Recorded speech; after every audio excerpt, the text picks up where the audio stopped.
Pedimos a Deus que, infelizmente, a situação do mundo mesmo, mas no Brasil é muito complicado. Pedimos a Deus que proteja o povo brasileiro. Pedimos a Deus que proteja a comunidade muçulmana lá no Brasil. Todos os nossos irmãos, todas as nossas irmãs.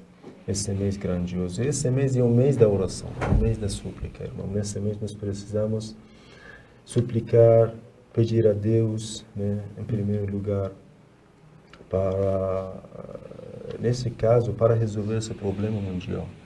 Porque deixou todo mundo parado. Sim, é verdade. Tá, inshallah, Deus aceita de Deus. Inshallah. Irmãos queridos, vou deixar uma introdução, o que a gente vai falar nesses dias sobre as crenças islâmicas, segundo o Alcorão Sagrado. Tem coisas que eu preciso explicar antes de entrar no assunto, antes de entrar na verdade, no programa. Vamos falar sobre as crenças islâmicas, de acordo com os versículos do Alcorão Sagrado. Ou seja, vamos ver o que Deus, no seu livro, Alcorão, deixa para a comunidade muçulmana como as crenças, como os pilares. Tem outro nome, podemos dizer as bases do Islã, os pilares do Islã, os assuntos principais, fundamentais do islamismo. Porque qualquer religião, seja monoteísta ou não monoteísta, tem alguns pilares que a religião se baseia neles. E no Islã também temos pilares. No Islã temos pilares que vamos conhecer esses pilares, essas bases, essas coisas principais, segundo os versículos do Alcorão Sagrado. Como introdução do nosso programa de crenças islâmicas, eu vou deixar algumas falas. Em primeiro lugar, falamos sobre o monoteísmo. Vamos falar sobre o monoteísmo, atributos de Deus. Quando a gente fala monoteísmo, talvez tem pessoas que não entendem, porque é uma palavra de teologia. Monoteísmo significa que Deus é único, simplesmente isso. Vou escrever aqui, Deus é único. Falar sobre a unidade de Deus. Deus, Altíssimo seja, é único. Temos só um único Criador, só um único que sustenta seu povo, sustenta as pessoas. Temos um único organizador, temos um único Senhor, sem parceiro, sem ninguém que pudesse fazer parte da divindade com Ele. Não, Ele é absolutamente único. Monoteísmo, quando a gente utiliza esse termo, essa fala, quer dizer Deus é Altíssimo seja, nos todos os sentidos que a gente imagina ou não consegue imaginar, Ele é único. E depois falamos um pouco sobre atributos de Deus. Sobre atributos de Deus. Ou seja, rububiyya. Desculpe. Sifat al-ilahi.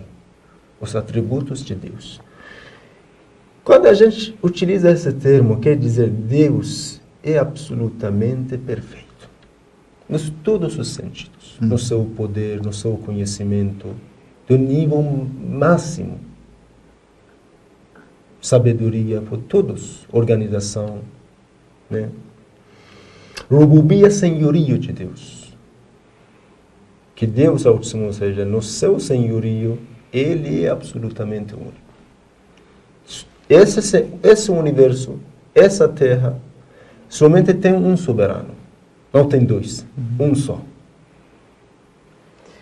A justiça, Deus, Altíssimo seja, é justo. Não oprime seu povo, não oprime as pessoas. E mais uma coisa que também é interessante, os anjos de Deus que existem no Alcorão Sagrado. Qual seria, ou seja, de qual forma nós acreditamos nos anjos de Deus? Como é a criação deles? Por que Deus utiliza dos anjos? Através dos anjos, Deus passa uma mensagem a nós, ou seja, comunica conosco. Especialmente o arcanjo Gabriel, que é chamado como Muallim al-Anbiya, muito interessante, o professor dos profetas. Sim. Não significa que anjo Gabriel tem um nível mais alto ainda que os profetas, não. Deus, por intermediário dele, através do meio do arcanjo Gabriel, comunicou com os profetas, Moisés. E às vezes, muito interessante, inshallah estudamos, às vezes Deus Altíssimo Seja comunicou diretamente com algum dos profetas. Por exemplo, Moisés, que falou diretamente com ele. Que Deus Altíssimo Seja comunicou diretamente com ele. Inni ana Allah, eu sou Deus. E a segunda parte que, inshallah, vamos falar é a profecia, ou seja, An-Nubuwwa. An-Nubuwwa.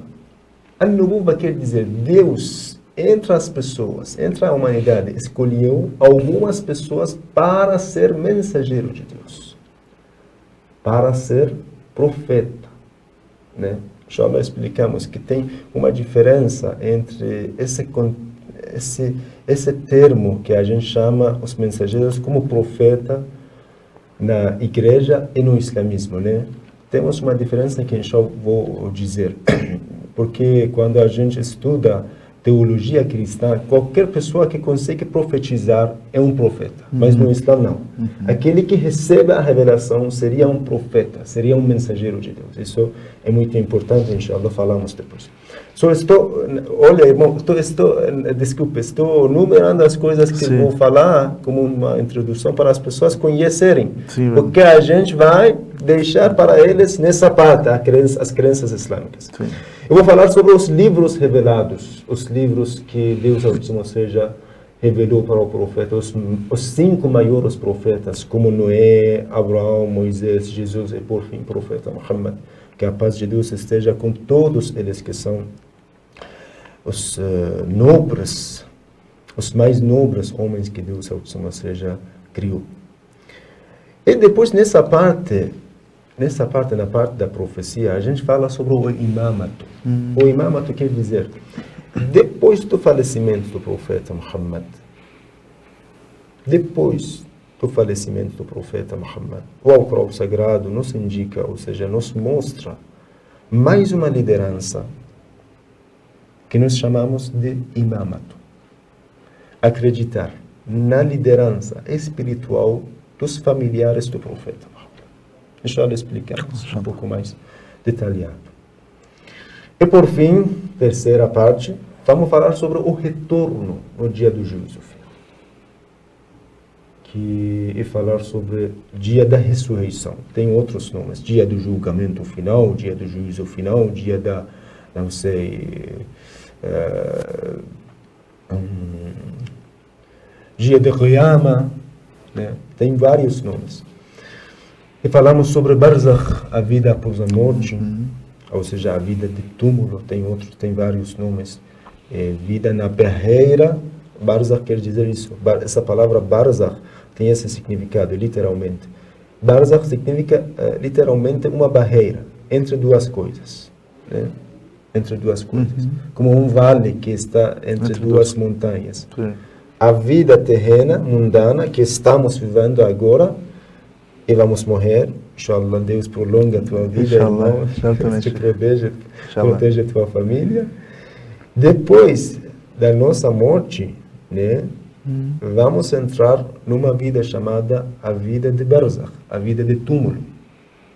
Vamos trazer os versículos que falam sobre esse assunto. Olha, sobre o que vai acontecer depois da morte do ser humano no Alcorão Sagrado, temos mais de 1000 versículos. Uma parte importante. Podemos dizer, 1/5 do Alcorão Sagrado fala sobre esse assunto. Al-Ma'ad, o retorno, dia do juízo final, dia da ressurreição. Tá? Inshallah, vamos falar sobre um assunto chamado a ressurreição corporal. Deus ressuscita os seres humanos com o mesmo corpo. E quando a gente morrer, nossa alma vai sair do nosso corpo. O corpo vai ficar aqui. Mas no dia da ressurreição, Deus mistura de novo, coloca de novo, junta de novo o corpo e a alma. E os seres humanos serão ressuscitados com o mesmo corpo e a mesma alma. Vai ter o mesmo sentimento que agora temos. Consciente. O que ele fez, o que ele não fez. Vai entrar no paraíso, vai entrar no inferno. Vai saber tudo. E, por fim, vou falar sobre a recompensa e o castigo. a recompensa, o castigo, e paraíso e o inferno que existe no Alcorão Sagrado. Temos diversos versículos que falam sobre esse assunto tão importante. Falar sobre o paraíso, falar sobre o inferno, o castigo divino, as recompensas divinas, que inshallah vou falar. Tá, irmão, você quer deixar alguma pergunta, alguma coisa? Porque eu preparei um assunto bem, na verdade, simples, para a existência de Deus que existe no Alcorão Sagrado. Em um versículo que, inshallah, vou ler. Eu queria fazer uma pergunta, Sheikh, sobre a questão do monoteísmo. Tá. Sim. Provavelmente vai ter irmãos cristãos assistindo a gente também. E para eles é um pouco complicado entender a diferença entre o que o cristianismo prega de monoteísmo e o que o islamismo prega de monoteísmo. Então eu queria que o senhor desse uma explicada um pouco nessa parte. A diferença, para que eles possam entender que é o mesmo Deus, só que a compreensão que eles têm sobre Deus é um pouco diferente e meio que contraditória com a própria palavra monoteísmo, que seria somente Deus, indivisível, como eles também creem nisso. O senhor poderia explicar isso para a gente? Olha, essa pergunta que o irmão querido fez tem muita coisa, tem várias coisas que nós podemos explicar para esclarecer essa tua pergunta como uma resposta, né? Não dá para responder, não sei, 2 minutos, 3 minutos. Sim. Você está perguntando sobre a teologia que existe sobre Deus no Islã e no cristianismo. É uma pergunta bem grande. Sim. E as diferenças. Mas olha, como eu falei, monoteísmo no Islã tem esse significado. Deus não vai ter parceiro. Como nós demos no Alcorão Sagrado, no capítulo do monoteísmo, قُلْ هُوَ اللَّهُ أَحَدٌ. Ó Muhammad, diz ao seu povo que Deus é único. Allahu Samad, Deus é absoluto. Não precisa de ninguém. Allahu Samad, lam yalid wa lam yulad. Ele não gerou e não foi gerado. Ele não gerou ninguém como seu filho. Ele não é filho de ninguém. وَلَمْ يَكُنْ لَهُ كُفُوًا أَحَدٌ. E ninguém é comparável com ele. Sim. Ele é incomparável. Tá? Inshallah, pouco a pouco explicamos e deixamos algumas coisas como para esclarecer a diferença que existe entre o islamismo e o cristianismo, né? Mas, olha, para entrar para responder essa pergunta, precisamos falar bastante coisas, trazer as provas que eles têm, os versículos bíblicos que existem no livro sagrado dos queridos cristãos e também nos versículos do Alcorão Sagrado. Então tem muita coisa, mas a mesma fala que eu falei, Deus, ou seja, é absolutamente único. Deus no Islã não vai ter filho, nem precisa de ter filho. Né? Tá. Vou deixar essa minha fala sobre a existência de Deus. Vou ler esse versículo que é muito interessante, que seria o início da nossa fala. Só uma coisa, rápido, desculpa interrompê-lo. Só lembrando aos irmãos que estão acompanhando a gente que daqui 15 minutos será o horário da oração, vai ser soado o azan ao vivo aqui com a gente. Então, fique com a gente e nos acompanhe. Por favor, Sheikh. Muito obrigado, irmão. Temos um versículo do Alcorão Sagrado, na verdade, o versículo 164 do capítulo Al-Baqarah, o segundo capítulo. Deus abençoe seja falasse. Bismillahirrahmanirrahim. Inna fi khalqis samawati wal ard واختلاف الليل والنهار والفلك التي تجري في البحر بما ينفع الناس وما أنزل الله من السماء من ماء فأحيا به الأرض بعد موتها وبث فيها من كل دابة وتصريف الرياح والسحاب المسخر بين السماء والأرض لآيات لقوم يعقلون. A tradução. Na criação dos céus e da terra, não alteração do dia e da noite, nos navios que ocorrem no mar, né? Para o benefício do homem, na água que Deus envia do céu, com a qual vivifica a terra, depois de haver sido árida, e onde disseminou toda a espécie animal, na mudança dos ventos, nas nuvens, submetidas entre o céu e a terra, tudo isso, nisso tudo, há sinais para os sensatos. Uma prova bem importante da existência de Deus no Alcorão Sagrado é isso.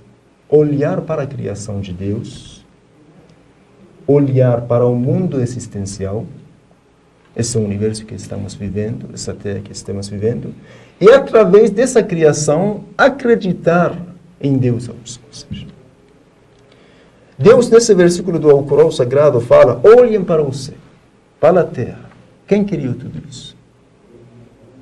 A alteração do dia, da noite, né? Nos mares, na água, na chuva, tudo que a gente está olhando.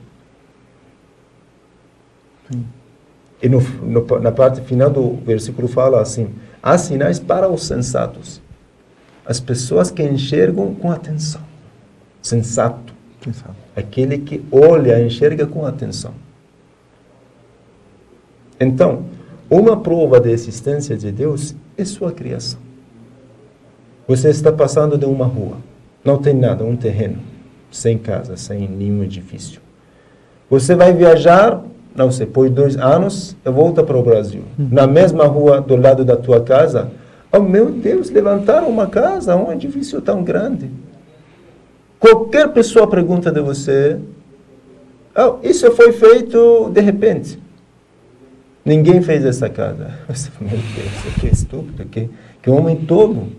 Sem dúvida, tem muita coisa para criar, para fazer uma casa tão grande. É a mesma coisa. Quando a gente está olhando uma criação, tudo que a gente está enxergando, tá? Vai conhecer que deve existir um Deus que criou tudo isso. Deve existir um criador. Sim.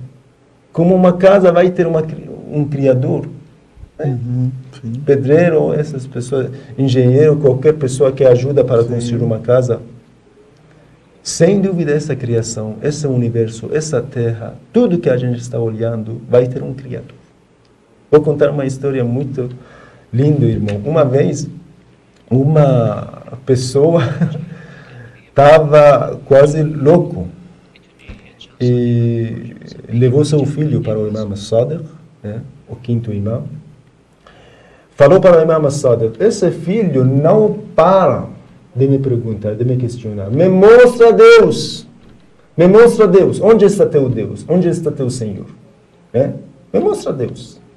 Esse homem ficou louco, não conseguia responder seu filho pequeno, sua criança. Levou seu filho para falar com o Imam Sadiq. Imam Sadiq perguntou o que aconteceu. O pai falou: oh, esse filho sempre me pergunta onde está Deus, eu não consigo responder.